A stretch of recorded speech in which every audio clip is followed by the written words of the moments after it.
విరాట్ తన రూమ్లో బెడ్ సర్దుకుంటూ పడుకోవడానికి సిద్ధమవుతాడు. ఇంతలో అక్కడికి చంద్రకళ బాగా రెడీ అయ్యి మల్లెపూలు పెట్టుకొని తన గదిలోనికైతే వస్తుంది. అది చూసి విరాట్ ఒక్కసారిగా షాక్ అయిపోతాడు. ఇక చంద్రకళ వచ్చి డోర్ని లాక్ చేస్తుంది. అది చూసి విరాట్ అయితే ఏంటి, ఏం చేస్తున్నావు, నువ్వు అసలు ఎందుకు ఇక్కడికి వచ్చావు, మర్యాదగా బయటకు వెళ్తావా లేదా అని చెప్పి విరాట్ చంద్రకళతో అంటూ ఉంటాడు. అది వినగానే చంద్రకళ విరాట్ దగ్గరకు వచ్చి ఇలా అంటూ ఉంటుంది, ఏంటి బావా, నేను నీ భార్యని కాబట్టే ఇక్కడికి వచ్చాను. అయినా సరే నీకు ఈ బెడ్ మీద పడుకుంటే నువ్వు టెంప్ట్ అయిపోతావు అంటే చెప్పు, నేను వెళ్ళి ఆ సోఫాలో పడుకుంటాను, అంతేగాని బయట పడుకునే అవసరం అయితే నాకు లేదు. నువ్వు వెళ్ళమనే హక్కు కూడా నీకు లేదు, సరేనా?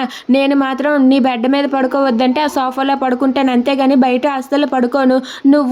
నిన్ను కంట్రోల్ చేసుకోకపోతే అది నీ ఇష్టం, నేనేం చేసేది అని చెప్పి చంద్రకళ అంటుంది. అది వినగానే అక్కడ ఉన్న విరాట్ అయితే అలా చూస్తూ ఉంటాడు. ఇక చంద్రకళ అయితే అలా తన అందాన్ని ప్రదర్శిస్తూ విరాట్ ముందు అయితే చిందులు వేస్తూ ఉంటుంది. అది చూసి విరాట్ అయితే అలా చూస్తూ ఉండిపోతాడు. ఇక చంద్రకళ అయితే ఎదురుగా ఉన్న సోఫాలోనే వయ్యారంగా వెళ్ళి పడుకుంటుంది. అది చూసి అక్కడ ఉన్న విరాట్ అయితే అలా చూస్తూ ఉండిపోతాడు. ఇక చంద్రకళ అయితే విరాట్కి అలా సైగలు చేస్తూ ఉంటుంది. అది చూసి విరాట్ అయితే అలా చంద్రకళ వైపు చూస్తూ ఉండిపోతాడు. ఇక విరాట్ అయితే నేనేం టెంప్ట్ అవ్వను, నేను నీకేమీ పడను, నా దారి నాదే, నీ దారి నీదే అని చెప్పి తన మనసులో అనుకుంటూ ఉంటాడు. ఇక చంద్రకళ మాత్రం విరాట్ బావని ఎలాగైనా సరే నా వైపు తిప్పుకోవాలని చెప్పి తను అనుకుంటూ ఉంటుంది.